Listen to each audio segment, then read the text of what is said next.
တော်ကောင်းတို့ရှင်မဟာတတိပဌာနာသုတ်တော်တွေကဝိပဿနာရှုနည်းတွေကိုပြောလာခဲ့တာအခုဆိုရင်17နည်းမြောက်ကိုရောက်လာပါပြီအစမ်းထွင်ထားတဲ့နည်းတွေကွညွန့်ထားတဲ့နည်းတွေဖျားဟောကိုပြစ်ပယ်ထားတဲ့နည်းတွေတခုမှမပါပဲလူဘိန်းနားလည်ဖို့စကားပြေနဲ့ချောအောင်ပြောယုံသက်သက်နားလည်ဖို့ခက်နေတဲ့သူတွေအတွက်ဥပမာဥပမေယတွေနဲ့ရှင်းပြယုံသက်သက်ဆိုတာတောက်လျှောက်နားထောင်ခဲ့သူတွေဆိုသတိထားမိမှာပါရည်ရွယ်ချက်ကတော့မြတ်စွာဘုရားရဲ့တရားတော်ကိုပြင်တာဖြည့်တာနှုတ်ပယ်တာကိုလုံးဝလက်မခံပဲဝိနည်းတွေကိုပညာပါရမီဖြည့်ပေးခြင်းလိုပါလောကမှာ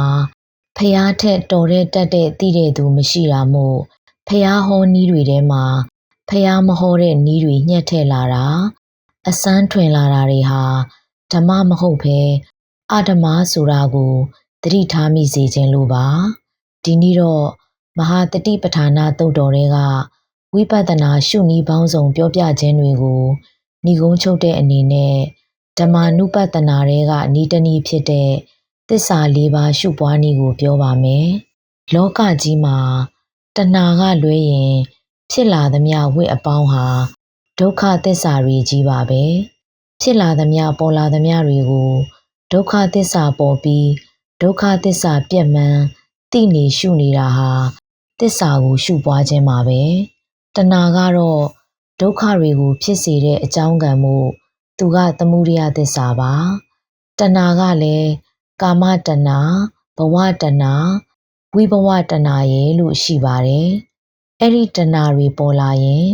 သမုဒယသစ္စာပေါ်လာမှန်းသိပေးလိုက်ပါပေါ်လာမှန်းသိလိုက်တဲ့အချိန်မှာ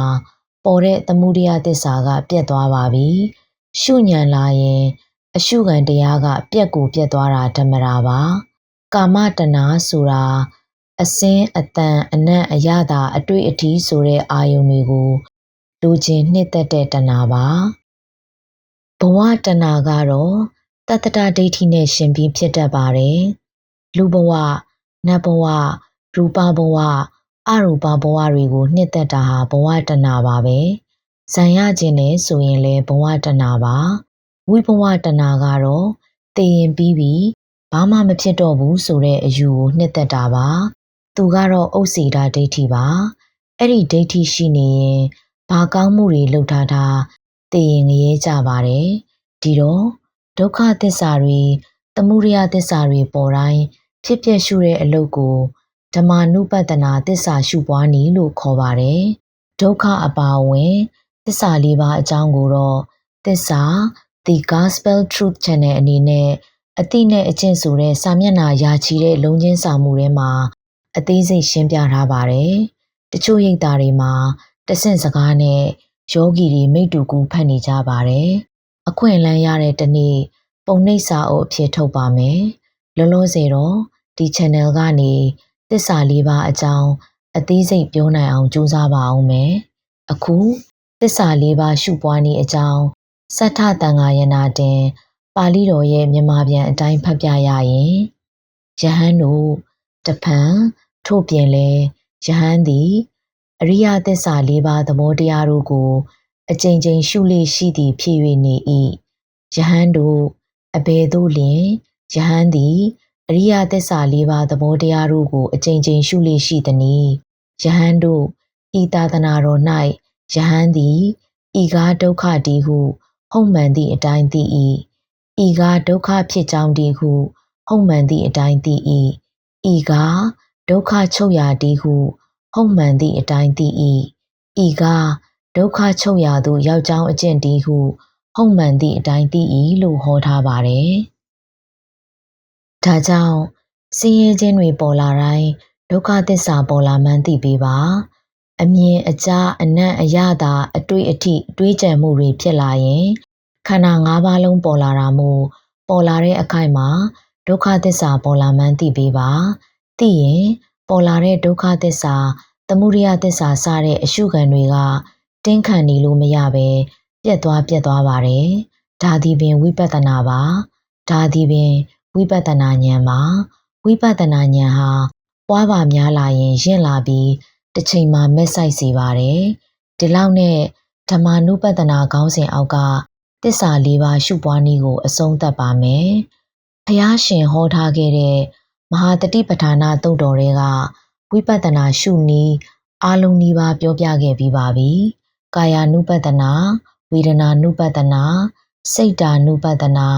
ဓမ္မ ानु ပဒနာဆိုတဲ့ခေါင်းစဉ်၄ခုအောက်မှာရှုနည်းကစုစုပေါင်း73နည်းရှိပါတယ်ကာယ ानु ပဒနာရှုနည်း6နည်းရှိတဲ့အနက်ကဆက်စုပ်ဖွယ်ဟုနှလုံးသွင်းခြင်းဆိုတဲ့နည်းနဲ့သူသေးကောင်9မျိုးအပေါ်ဆင်ခြင်ခြင်းနည်းကိုမပြောပြခဲ့တာမို့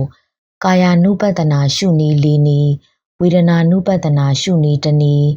စိတ်ဓာ ानु ပဒနာရှုနည်း1နည်းနဲ့ဓမ္မ ानु ပဒနာရှုနည်း5နည်းစုစုပေါင်း17နည်းသစ္စာ The Gospel Truth Channel ကနေပြောပြဖြစ်ခဲ့ပါတယ်နောက်ထပ်12ပုံမြောက်အဖြစ်ပရိသံပိဓာမဲ့ပါဠိတော်တွေက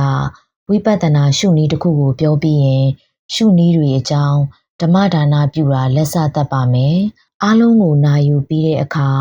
ဘယ်နည်းနဲ့ရှုဖြစ်ပြီးပြတ်သွားတာကိုမြင်အောင်ရှုရတာမှန်ရုပ်ခန္ဓာနာမ်ခန္ဓာဆိုတာဖြစ်ပြီးပြတ်သွားမှန်ပေါ်လာပြီးပြတ်သွားမှန်သိအောင်ရှုရတာကြီးပဲဆိုတာသဘောပေါက်ကြမှာပါအခုရှင်းပြခဲ့တဲ့နည်းတွေထဲမှာပါတဲ့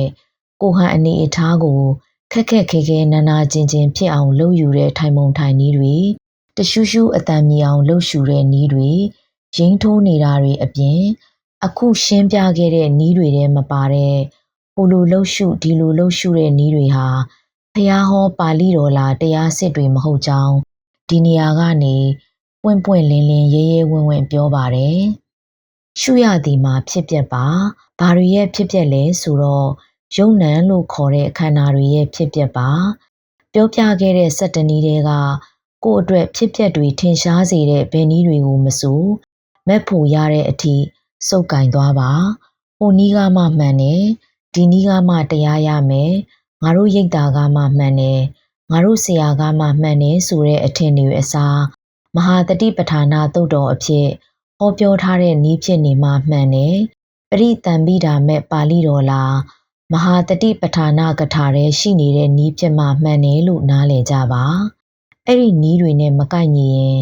ဘလောက်နိုင်ငံကျော်တဲ့ကဘာကျော်တဲ့ဆရာတော်ကြီးကဟောလူပုဂ္ဂိုလ်ကဟောဖျားဟောတရားမဟုတ်ပါလို့